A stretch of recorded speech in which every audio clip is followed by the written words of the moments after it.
औज़ुबिल्लाहि मिनश्शैतानिर्रजीम बिस्मिल्लाहिर्रहमानिर्रहीम शहर रमज़ानल्लज़ी उन्ज़िला फ़ीहिल क़ुरआन।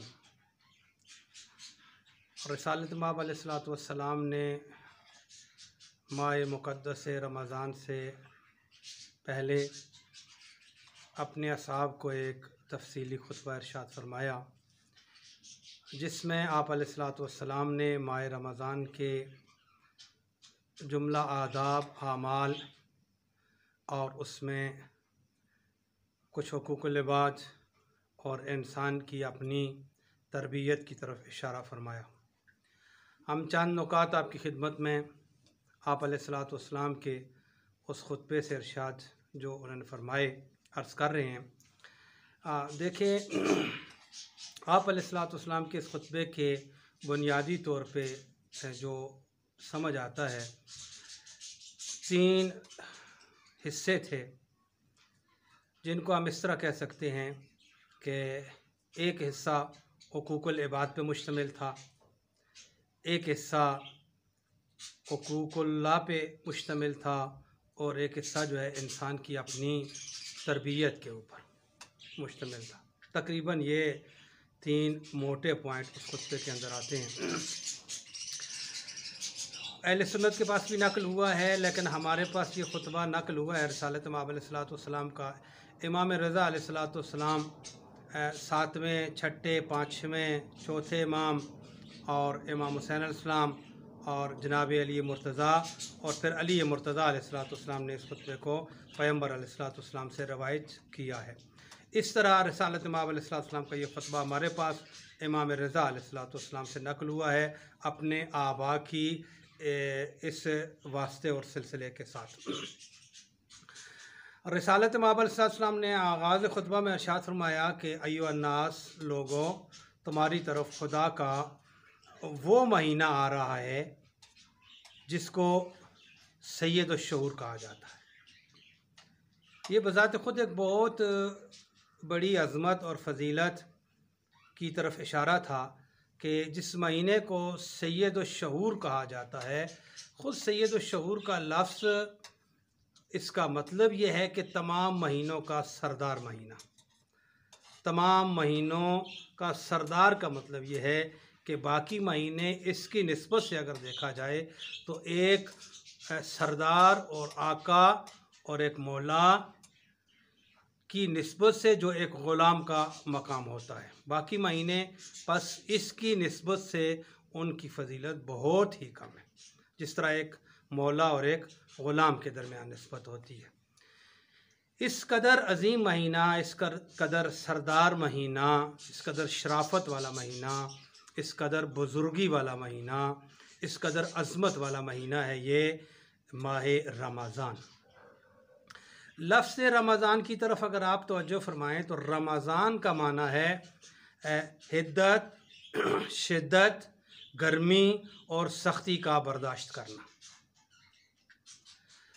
बस ये हिद्दत, शिद्दत, गर्मी, सख्ती, इन चीज़ों के बर्दाश्त करने का मकसद क्या है परवरदिगार आलम का, जो इतना करीम, मेहरबान, रहीम बादशाह है, खालिक है, मालिक है, राज़िक है, रब है हमारा। वो ये चाहता है कि मैं अपने बंदे की तरबियत करूँ। बस खुदा की ज़ात खालिक अकबर, वो रहीम व करीम व मेहरबान व शफ़ीक़ व इंतहाई उतूफ़त वाली ज़ात चाहती है। ये उसकी मोहब्बत का तकाज़ा है, ये उसके चाहने का तकाज़ा है, ये उसके प्यार करने का तकाज़ा है, ये उसके अपने बंदे के साथ इंतहाई दर्जे की मोहब्बत उसको मजबूर करती है, उस मालिक, उस खालिक को, कि वो अपने बंदे की तरबियत के लिए एक माहौल फराहम करे। बस ये माह रमज़ान इंसान की, बंदे की तरबियत के लिए एक मुनासिब तरीन और एक बेहतरीन माहौल फराहम किया गया है। आप देखें, इसमें जो खुतबे के नुकात थे, हम चंद एक अर्ज़ करेंगे। इसमें एक नुक्ता ये था खुतबे के अंदर कि है लोगों, आप मेहमान हो और परवरदिगार आलम तुम्हारा मेज़बान है। आपने गौर फरमाया कि किस कदर बारीक और लतीफ़ जुमला है ये। और फिर आगे भी इरशाद फरमाया नबी करीम अलैहिस्सलाम ने, जिसका मफ़हूम ये था कि आप आम मेहमान भी नहीं हो, आपको वो खुदा इस महीने में इज़्ज़त के साथ, प्रोटोकॉल के साथ, मुअज़्ज़ज़ अंदाज में आपको अपना मेहमान बना रहा है। यानी आप को पूरा पूरा प्रोटोकॉल दिया जा रहा है, मुकम्मल एहतराम किया जा रहा है आपका। आपने देखा कितना मुक़द्दस महीना है, जिस महीने में खालिक की ज़ात मेज़बान बन रही है और अपने बंदे को इंतहाई इज़्ज़त के साथ अपना मेहमान बना रही है और अपने इंतहाई करीब कर रही है। जब ऐसे है तो इसमें एक काम करना चाहिए। जब इंसान इस ज़ात के, इस खालिक के इतने करीब हो जाता है और अल्लाह के नज़दीक उसकी बहुत इज़्ज़त होती है, वो अल्लाह अपने इस बंदे को इन अयाम में, लम्हात में इंतहाई इज़्ज़त की निगाह से देखता है, तो गोया ये इंसान मेहमान होने के साथ साथ, अज़ीज़ होने के साथ साथ उसको चहेता, अल्लाह का लाडला और प्यारा भी हो जाता है। जब इंसान इतने करीब पहुंच जाए खुदा से, उसका लाडला हो जाए, उसका अज़ीज़ हो जाए, उसका प्यारा हो जाए जब इंसान, तो फिर इंसान को अपने मालिक से बहुत सारी बातें मनवा लेनी चाहिए।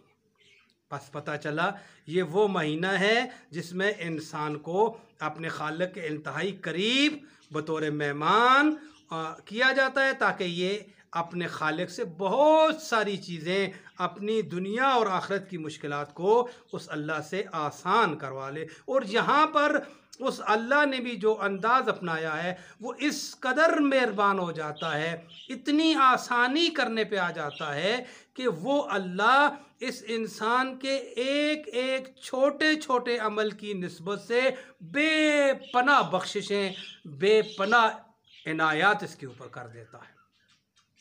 बस आपकी खिदमत में अर्ज़ करें, इतना मुक़द्दस महीना है जिसमें आप देखें, हमने अर्ज़ किया था, ये ज़हन में रहे कि 3 पॉइंट हैं। अल्लाह के हुकूक हैं, इंसान ने अपनी तरबियत करनी है, अपने आप को बनाना है, अपने आप को बिल्ड करना है, और बंदों के हुकूक हैं इसमें। ये तीनों पहलू हर लिहाज से आप इनको देखें इंतहाई अच्छे पहलू हैं। इंसान को जो छूटें इस महीने में दी गई हैं, आप देखें वो छूटें क्या हैं। छूट ये है कि ये कमाल उस खुदा की मेहरबानी है, ये कमाल लुत्फ़ है उस अल्लाह का, ये अपने बंदे के साथ हद दर्जे की, इंतहाई दर्जे की आसानी है। इससे ज़्यादा आसानी फिर इंसानी अक्ल में नहीं आ सकती। फरमाया इस महीने के दौरान अगर तू सांस ले रहा है तो तेरी सांस, ये उसी खुतबे के जुमले थे, तेरी सांस जो है, सांस का आना और जाना, ये तस्बीह का मकाम रखता है। गोया तू मुसलसल अपने अल्लाह की हम्द व सना और तस्बीह कर रहा है। यहाँ पर एक बारीक नुक्ता है, मैं उस तरफ इशारा करके आगे चला जाऊँ। देखें, सांस लेना इंसान का इख्तियारी फ़ेल नहीं है, इंसान अपनी मर्ज़ी से सांस नहीं लेता। यहाँ पर इंसान मजबूर है, ये उसका मजबूरी वाला फ़ेल है, इख्तियारी नहीं है। तो ऐसा नहीं होता कहीं भी कि उसके बेख्तियारी फ़ेल पर उसको अजर दिया जाए। ये कमाल है उस्ताद का, ये उस ज़ात की इंतहाई मेहरबानी है कि इंसान सांस लेने में मजबूर है, बहरहाल वो सांस लेगा। कहा कि आपकी एक एक सांस को हम तस्बीह के तौर पे शुमार करेंगे। ये कमाल है इस महीने का। सोना इस महीने में आप देखें, सोना इबादत है। हालांकि सोना इबादत एक फ़ेल है, और सोना क्या है, सोना इंसान जब सो रहा होता है गोया वो कोई काम नहीं कर सकता, वो कोई फ़ेल अंजाम नहीं दे सकता, वो कोई बंदगी नहीं कर सकता, वो कोई इबादत नहीं कर सकता। लेकिन अल्लाह ने कहा मेरा बंदा जब सो भी रहा होता है तो उसके सोने को मैं ऐसे देख रहा हूँ इस महीने में, गोया मेरा बंदा मेरे सामने, मेरी बारगाह में एक आबिद की हैसियत से खड़ा है, इबादत कर रहा है। ये उस ज़ात का इंतहाई लुत्फ़ है अपने बंदे के ऊपर कि वो इस हद तक अपने बंदे के ऊपर मेहरबान हो जाती है। हुकूकुल इबाद के लिहाज से एक नुक्ता इशारा करूँ, हुकूकुल्लाह में ये है कि आप देखें, अगर हम हुकूकुल्लाह की तरफ जाएँ, हम मुख्तसर करेंगे इसको, कि सारा नहीं बयान कर सकते। हुकूकुल्लाह में आपको इस महीने में बताया गया है रोज़ा रखना है, आपने रोज़ा हुकूकुल्लाह में है, नमाज़ पढ़नी है, नवाफ़िल पढ़ने हैं, तिलावत करनी है कुरान मजीद की, और दुआएं वग़ैरह माह मुक़द्दस की जितनी ज़्यादा दुआएं हैं, सहरी के वक्त की दुआ है, दिन की दुआएं हैं, शाम की दुआएं हैं, हर वक्त की दुआएं हैं, वो सारी की सारी जो है वादी जो है वो हुकूकुल्लाह की है, अल्लाह के साथ इंसान का उसमें रब्ता है। और फिर यहाँ पर एक नुक्ता है, खुदा के साथ कभी किसी इंसान का रब्ता नहीं हो सकता अगर उसका रब्ता मखलूक के साथ ना हो।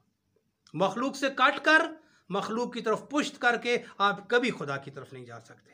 और फिर एक और नुक्ता है, जब आप बंदों की तरफ भी जाते हैं, हुकूकुल इबाद की तरफ भी जाते हैं, तो हुकूकुल इबाद वो शख्स अदा कर सकता है जिसने अपनी तरबियत की हुई हो, जिसने अपने आप को पूरे तौर पर इस्लामी उसूलों कवानीन के मुताबिक काफ़ी हद तक जो ढाल चुका हो वो।